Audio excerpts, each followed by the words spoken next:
Welcome to the Data Hall YouTube channel. In today's video, we are going to look into how do we create a column or what we say mutate a column in a data frame in R. So let's just say we want to create a variable. So how do we do that in R? But before we move forward, we are going to load a data. So there is already built-in data sets in R. This data is called empty cars. So how do we load data? We write the data function, and within that parenthesis, we write the name of the data that we want to load. So we want to work with this empty cars data, which contains different cars, their mileage, their cylinders, their horsepowers, weight, whether it is a manual or automatic transmission, and the number of gears, etc. So if you wanted to create a new variable, so there are two ways of doing that. One is the base R way, so the way that the ancient R method of doing it, the method of people who had learned R a few years ago were doing it, and then there is a Tidyverse way of doing it. So obviously I would just give you an idea of how do we do that in base R, but then mostly we would focus on Tidyverse because this is more easier and more tidy way of doing things. So how do we create a variable? We write the name of the, so let's just say if I wanted to, we have this weight which is in pounds, but it is in thousands of pounds. So this is basically 2,620 pounds. If I want that to be in units, so I would have to multiply this weight with 1,000. So what I do is I take empty cars data, and with this $sign, what we do is we select a column. So let's just say if I type empty cars and then hit the $, it would give me a list of all the columns that we have in that specific data. So I want to take the weight and I want to multiply that with 1,000. So if I just run this set of commands, it would just multiply them but not store them in our data set. For them to be stored in our data, what I have to do is I have to assign it, right? So what I need to do is, because I'm creating a new variable, so what I need to do is I need to take this empty cars data, and then I need to create a new variable that is weight. So this weight variable does not exist in our current data, but I'm going to create this. So if I press Control Enter, this new variable would be created, and we have this weight in pounds unit over here. I could have divided two variables. So what we did is we took empty cars MPG, which is this column over here, and we divide it with the horsepower to take the ratio of mileage over horsepower. And we save the answer of this calculation in this empty cars data in this new column that would be MPG underscore HP. So I press Control Enter, and that column would be created. So now this is somewhat difficult way of doing things. We are repeating multiple times the database that we want to work with. So there is a more neater way of doing things, more easier way of doing things, and that is with the dplyr package. And this dplyr package, what packages do in R is they extend their ability. And this dplyr package comes from another set of packages, which is called Tidyverse. So either you load Tidyverse package or you load dplyr package. That is one in the same thing, because this Tidyverse is more broader and it contains different packages such as dplyr. So if I just load Tidyverse or I load dplyr, and if you load Tidyverse, you would see that it says that within Tidyverse, they have loaded forcats, gplot2, lubridate, pur, readr, tibble, etc. And one of the packages that we are interested in, obviously, is dplyr. So I would just re-import this, reload this data, because I created some variables over here. So I just want a fresh copy of the data. And now what we are going to do is in dplyr, we have a function called mutate.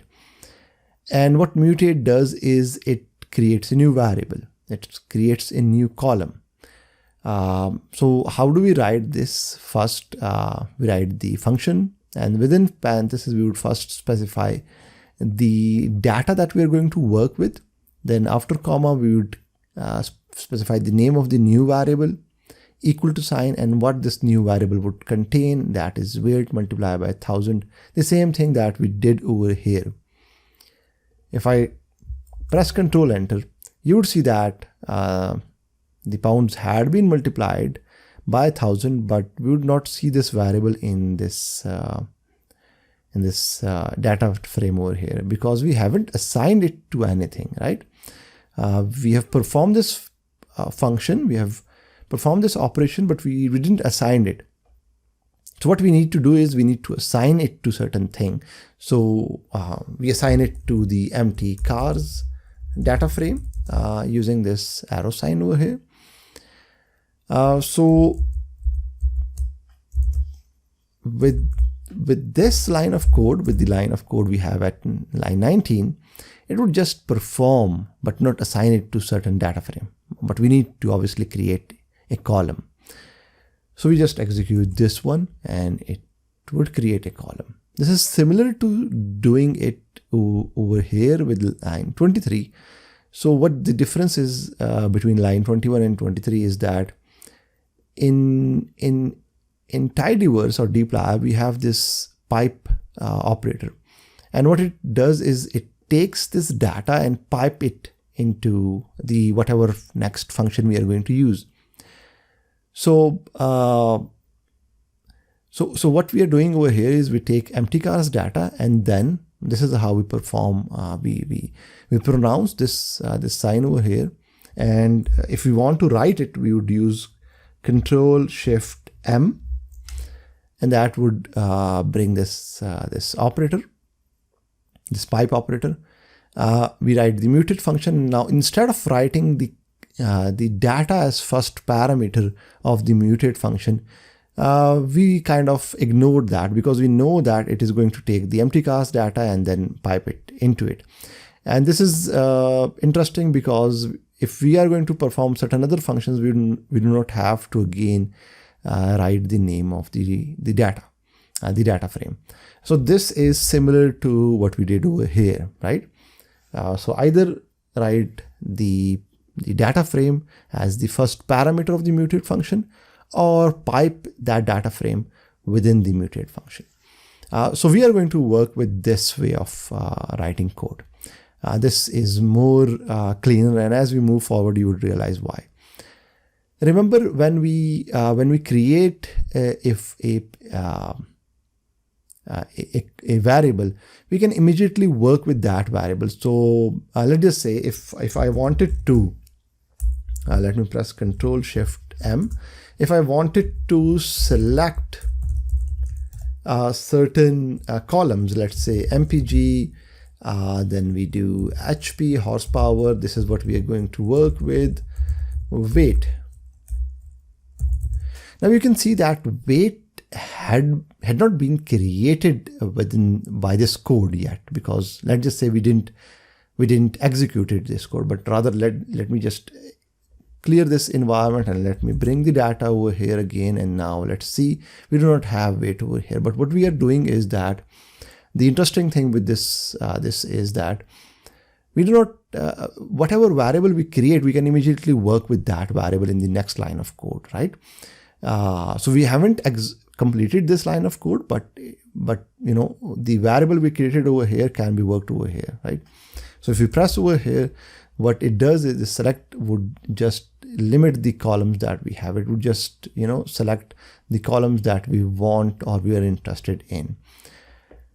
And you can see that if we were to use this kind of this method of writing codes, then we would have to specify the data frame over here again as the first function of the first parameter of the select function. So it's interesting because we do not have to specify the empty cars data frame again. Okay, We can create multiple variables with single mutate function. So we just write the mutate function, name of the variable equal to sign, assign it a value. And then after comma, we create this another variable, which is the mean of weight. So what, we are creating two variables. The first is the weight in kg. We want this weight variable to be multiplied by 0.45 so that the pounds is converted into kgs. And we want to create a mean of weight using this mean WT function. So what we are doing is we are creating two variables in a single go, right? Then we can create multiple categories. So we have this this mileage variable over here, and the cars that give us lesser mileage are less efficient, and the cars that give us more mileage on single gallon are more efficient. So we want to create this categorical variable where we would have efficiency. So we do that using this if else, and within if else what we do is we give certain condition, and if that condition is met, a value would be assigned to this variable. And if that condition is not met, that is, this condition is false, then a second value would be assigned to this variable. So what we are saying in plain English is that create a variable called efficiency, and it would check whether a mileage is less than 16. If it is less than 16, then assign a value of less to that. So this would be one category. In all other cases, assign a value of more. So let me execute this code, and we can see if I sort it. So these are less efficient cars and these are more efficient cars. Now, if there were multiple categories, we just did two categories. For that, we used if else function. But if we had multiple categories, then we would have to use some other way, which is case when. So let's say we want to create weight categories, and we want to assign a category of small, medium, or large based on its weight. And we created this variable over here, weight in kg. So if weight is less than 1000 kgs, we call that a small car.